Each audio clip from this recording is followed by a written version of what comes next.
আসসালামু আলাইকুম ওয়া রাহমাতুল্লাহি ওয়া বারাকাতুহু। শুরু করছি মহান আল্লাহ তাআলার নামে, যিনি পরম করুণাময় ও অতি দয়ালু। আজ আপনারা এই ভিডিওতে দেখছেন প্রতিদিনের হাদিস শিক্ষা পর্ব 1। আজ থেকে নিয়মিত প্রত্যেক দিন আমাদের এই চ্যানেলে একটি করে হাদিসের ভিডিও দেওয়া হবে, যা দ্বারা আপনারা প্রতিদিন একটি হাদিস শুনতে ও শিখতে পারবেন।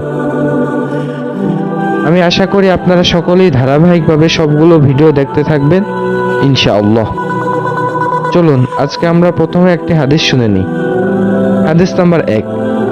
ইবনে উমর রাদিয়াল্লাহু তাআলা আনহু বলেন, আমি আবু বকর রাদিয়াল্লাহু তাআলা আনহুকে বলতে শুনেছি যে রাসূল সাল্লাল্লাহু আলাইহি ওয়াসাল্লাম বলেছেন, যে ব্যক্তি কোনো খারাপ কাজ করে সে দুনিয়াতে তার প্রতিফল পায়। আজকে আমরা ছোট্ট একটি হাদিস শুনলাম। ইনশাআল্লাহ আগামীতে আমরা ছোট বড় সকল ধরনের হাদিস শুনব। আজকের মতো এখানেই শেষ করছি। আপনাদেরকে পরবর্তী ভিডিও দেখার আমন্ত্রণ রইল। আসসালামু আলাইকুম ওয়া রাহমাতুল্লাহি ওয়া বারাকাতুহু।